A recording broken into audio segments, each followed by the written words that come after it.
আসসালামু আলাইকুম। প্রিয় দর্শক, সরকার বেশ একটা অর্থনৈতিক সংকটের মধ্যে কিন্তু পড়ে গেছে। আমরা দেখতে পাচ্ছি যে গ্যাস অথবা জ্বালানি এ সমস্ত সংকটের কারণে সারা দেশে এরই মধ্যে একটা খবর পেলাম, আমরা আজকে সিপিটি দেখলাম, তারা বলছে গত ৮ মাসে দেশের ৯৫টা কারখানা স্থায়ীভাবে বন্ধ হয়ে গেছে এবং এর কারণে প্রায় ৬১,৮৮১ জন মানুষ বেকার হয়ে গেছে, মানে তারা কাজ হারিয়েছে। এটা একটা সামগ্রিকভাবে অর্থনৈতিক সংকট। এই সংকট সরকার কিভাবে হ্যান্ডেল করবে এটা আমাদের জানা বড় কঠিন, কারণ এই দেশের একটা মানুষও যদি বেকার হয় তার দায়িত্ব কিন্তু আলটিমেটলি সরকারের উপর পড়ে, কারণ সরকার তার জন্য কর্মসংস্থানের ব্যবস্থা করতে পারছে না। এই দায়িত্বটা কিন্তু সরকারকে নিতেই হবে। কিন্তু এর মধ্যে আবার আমরা দেখছি যে সরকার সরকারি কর্মচারীদের বেতন ভাতা বাড়ানোর উদ্যোগ নিয়েছে। ঠিক আছে, তো সরকারি কর্মকর্তাদের যদি আপনি বেতন বাড়ান, কর্মচারী কর্মকর্তাদের, তাহলে আপনাকে কিন্তু অনেক টাকা বাড়তি ব্যয় করতে হবে। সেই টাকার পরিমাণ কত হবে? দেখা যাচ্ছে যে বাড়তি ব্যয় হবে বছরে ১,০৬,০০০ কোটি টাকা। মানে এটা আমাদের যে টোটাল যে বাজেট আছে, যে আমাদের যা মানে তার আপনার বলতে গেলে বেশি একটা বড় অংশ আমাদের এই সরকারি কর্মচারীদের বেতন ভাতায় যাবে। তো এই বেতন ভাতা দিতে গিয়ে বাড়তি বেতন ভাতার জন্য দিবেন আপনি, এটা দিতে যে আপনি কত লোককে হ্যাপি করতে পারবেন? আমাদের এখানে সরকারি কর্মকর্তা কর্মচারীদের সংখ্যা বর্তমানে ১৫ লাখের মতো। ধরুন তার সঙ্গে যদি আমরা সামরিক বাহিনী ধরি, তার মিলে সব মিলে ১৮-১৯ লাখ লোক হবে। এর সঙ্গে যদি আমরা যারা পেনশন পান তাদের হিসেবটা ধরি, ওখানে প্রায় ৭-৮ লাখ লোক আছে। সব মিলে ২৫ লাখ লোককে আপনি এই বাড়তি টাকাটা দিয়ে হ্যাপি করতে পারবেন। এবং এই হ্যাপি করার পর তার প্রভাবটা কি পড়বে? বাজারে প্রভাব পড়বে। যেমন যখনই আপনি নতুন পে স্কেল বাস্তবায়ন হবে, তখনই আপনি দেখবেন যে জিনিসপত্রের দাম বেড়ে গেছে। যখন জিনিসপত্রের দাম বেড়ে যাবে, সেটার দায়ও কিন্তু সরকারের উপর পড়বে। পুরো সমাজের মধ্যে তার একটা নেতিবাচক প্রভাব পড়বে। এবং যারা বেসরকারি চাকরি করেন তারাও তো এই সরকারেরই লোক, তাই না? তারা এই সরকার কিন্তু তারাও ভোট দিয়েছে। এখন এই সরকারকে ক্ষমতায় আসতে যারা সাহায্য করলো, তাদের প্রতি সরকারের দায় দায়িত্ব কতটুকু থাকবে? নাকি সরকার বলবে না, সরকারি কর্মচারীরা আমাদেরকে টিকিয়ে রাখে, আগামীতে ক্ষমতায় টিকে থাকতে সহায়তা করবে, কাজে আমরা তাদের দিকে তাকাবো। সেই কাজটা কিন্তু হাসিনা সরকার করেছিল।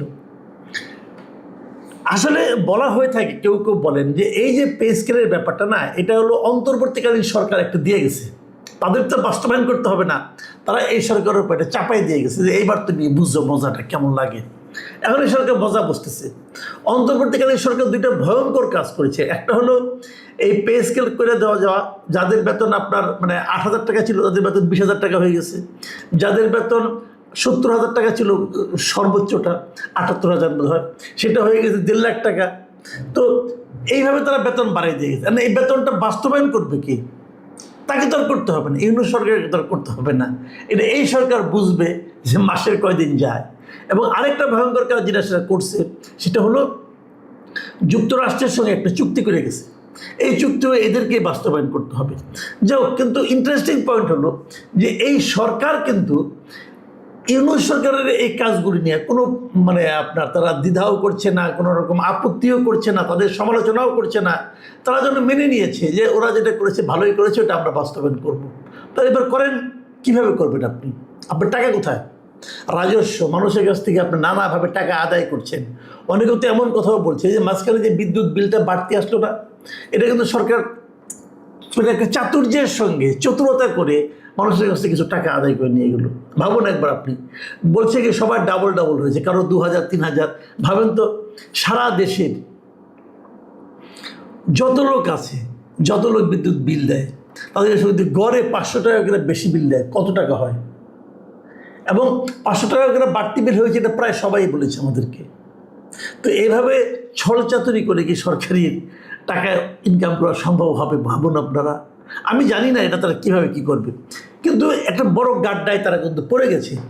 এখন অনেক মানুষ এমনও প্রশ্ন করে, এই যে বেতন আপনি বাড়াচ্ছেন, এই বেতন বাড়ালে পরে এই বেতনের কারণে সরকারি কর্মকর্তা কর্মচারীরা কি ঘুষ খাওয়া বন্ধ করে দেবে? অথবা যারা ঘুষ খায় তাদের বিরুদ্ধে কি আপনারা কোনো অ্যাকশন নিতে পারবেন? যদি অ্যাকশন নিতে না পারেন তাহলে বেতন বাড়িয়ে লাভ কি? আপনি কত টাকা, যারা ঘুষ খায় তারা কি পরিমাণ ঘুষ খায় ভাবুন তো একবার। একটা ইন্টারেস্টিং কথা বলি, একটা ঘটনা বলে শেষ করি আপনাদেরকে। নতুন একটা সাইট হয়েছে, ওয়েবসাইট হয়েছে, নাম হলো ঘুষ সাইট। এটা এটা নিয়ে আজকে একটা নিউজ পড়লাম আমি প্রথম আলোতে। সেখানে তারা বলতেছে যে ঘুষ সাইটে 804টা অভিযোগ হয়েছে। ঘুষ চাওয়ার অঙ্ক 13,65,00,000 টাকা। এরকম একটা খবর তারা আজকে দিয়েছে যে এরকম একটা সাইট হয়েছে, যাদের কাছে ঘুষ চাওয়া হচ্ছে তারা নিজেদের নাম পরিচয় গোপন করে এই সাইটে তাদের অভিজ্ঞতার কথা জানাতে পারবে, বলতে পারবে যে এই কাজে গিয়েছিলাম, এর জন্য আমার কাছে এত টাকা ঘুষ চেয়েছে। এইভাবে তারা যোগ করে দেখছে। এরকম তারা প্রথম 2 দিনের হিসাবে 804টা অভিযোগ আসছে এবং সেই অভিযোগে সর্বমোট যা ঘুষ চেয়েছে বিভিন্ন জায়গায় তার পরিমাণ হলো 13,65,00,000 টাকা। তার মানে 804টা অভিযোগ, মানে 804 জন ধরে নেন, তারা 13,65,00,000 টাকা কিন্তু এইভাবে নিচ্ছে। তাহলে তাদের তো বাড়তি বেতনের দরকার পড়ে না ভাই। আসলে যদি এমন হতো যে বাড়তি বেতন দেওয়ার পর তাদের ঘুষ খাওয়াটা বন্ধ হতো তাহলে নয় মানতে পারতাম, কিন্তু এটা কি হয়? আমি দেখলাম যে এই নিউজটা যদি আপনি পড়েন, আপনারা পাবেন, প্রথম আলোতে নিউজটা আছে। এটা পড়ে দেখলাম যে এই নিউজটা প্রতিষ্ঠিত হয়েছে 2 জন লোক, একজন সাইফ কবির, একজন শাহেদ শরীফ। তারা বিদেশের একটা ওয়েবসাইট থেকে অনুপ্রাণিত হয়ে তারা ওয়েবসাইটে এই 2 বন্ধু চালু করেছেন এবং সেখানে অনেকে যাচ্ছে। আপনিও যেতে পারেন, www.ঘুষ.site লিখে আপনিও সার্চ দিতে পারেন। সেখানে কিভাবে আপনাকে জমা, আমি নিজে সাইটে ঢুকেছিলাম, আমার অভিজ্ঞতা একটু পরে বলছি। তো ওখানে আপনারা ঢুকতে পারেন, ঢুকে আপনাদের অভিজ্ঞতার কথা বলতে পারেন। এখন অনেকে তো বলতে পারে এখানে আমার নাম আছে, আমি ঘুষ চেয়েছি, এটা সত্য না মিথ্যা, আমার মান সম্মান হানি হয়েছে, এ ধরনের অনেক কথাই আপনারা কিন্তু বলতে পারেন। কিন্তু বলেন, কিন্তু যে অভিযোগ যেগুলো আসছে সেগুলো পরে খতিয়ে দেখা হোক। আমাদের দুদক আছে, তারা দেখুক খতিয়ে কি হয়। তো এগুলো কিন্তু খারাপ না। ওনাদের পত্রিকার যে হিসাবটা আছে তার সঙ্গে সঙ্গে আমি আজকে এই সাইটে ঢুকেছিলাম, ঢুকে আমি যেটা পেলাম, ওরা বলেছে যে তাদের এখানে মোট মানে অভিযোগ পড়েছে 804টা। এটা প্রথম 2 দিনের হিসাব, তো এই জন্য আজকে পর্যন্ত আমি দেখলাম অভিযোগ জমা পড়েছে 1894টা। মানে অভিযোগ আসতেছে, লোকজন তো জানতোও না, এখন জানবে, এখন দেখবেন যে মানে বন্যার পানির মতো অভিযোগ পড়তে থাকবে। এবং এখানে আমি ওখানে আগে দেখেছিলাম যে 804টা অভিযোগ জমা পড়েছে এবং ঘুষের পরিমাণ হলো 13,65,00,000। আর আমি আজকে দেখলাম অভিযোগ জমা পড়েছে 1894টা এবং তাদের কাছে যে পরিমাণ ঘুষ চাওয়া হয়েছে সেই ঘুষের টাকার পরিমাণ হলো 25,61,00,000 টাকা। হিউজ অ্যামাউন্ট কিন্তু। আপনি দেখবেন 2 দিন পরে আরও কত বেড়ে যায়। এবং দেখা যাচ্ছে যে এখানে ঢাকার থেকেই অভিযোগ আসছে 887টি, চট্টগ্রাম থেকে 447টি, এরকম আমি আজকে দেখলাম। এখন অনেকে আবার নিজেদের অভিজ্ঞতাও দিয়েছে যে তাদের কাছে কেন অভিজ্ঞতা, কী ধরনের ঘুষ। যেমন আমি কয়েকটা অভিজ্ঞতা পড়ে শোনাই। যেমন একজন লিখেছে যে 3 বছরের ডিপ্লোমা নার্সিং পাস করার পর হাসপাতালে 6 মাস ইন্টার্নশিপ করতে হয়, সেখানে প্রতি মাসে 6,000 টাকা ভাতা পাওয়ার কথা, কিন্তু 5 মাস চলছে তাও কোনো টাকা পায়নি। এসবের জন্য নাকি খরচ দিতে হয়, পরিসংখ্যান বিভাগে যে কাজ করবে তাকে। আমরা 69 জন শিক্ষার্থী মিলে 18,000 টাকা দিই, কিন্তু এখনও কোনো ভাতা আমাদেরকে দেওয়া হয়নি। ভাবুন একটা জিনিস, এটা কোন হাসপাতাল ডিটেল ওখানে আছে, নিশ্চয়ই তারা এটা তদন্ত করে দেখবেন। দেখেন ইন্টার্নশিপ করেছে, ভাতা দিতে হবে, সে ভাতা সরকারি কিন্তু এটা, সে ভাতাটা দিবে না, এই জন্য টাকা দিতে ঘুষ দিতে হবে। আচ্ছা, বেশিরভাগ ঘুষ দেখলাম অভিযোগ এসেছে ল্যান্ড অফিসের মাধ্যমে, যে নাম খারিজ টারিজ এই সমস্ত। একজন লিখেছেন যে খারিজ করার জন্য টাকা দেওয়া হয়েছে, ভূমি অফিসের লোক বলছে যে এসি ল্যান্ডে টাকা দিতে হবে, তা না দিলে খরিদের সাক্ষাৎ দেবে না। যা কম্পিউটার দোকানদারের মাধ্যমে 20,000 টাকা দেই আমি, 20,000 টাকা দিছে জাস্ট খারিজ করার জন্য। আরেকজন লিখেছে যে এনআইডি কার্ড বানাইতে গেছিলাম, তিনি লিখছেন যে এনআইডি কার্ড বানাইতে গেছিলাম, জরুরি থাকায় একটু তাড়াতাড়ি করে দিতে বললে প্রথমে নেতার রেফারেন্স খুঁজে পরবর্তীতে 6,000 টাকা চায়, 2 দিনের ভিতর কার্ড বানাই দেবে বলে। ভাবুন একবার।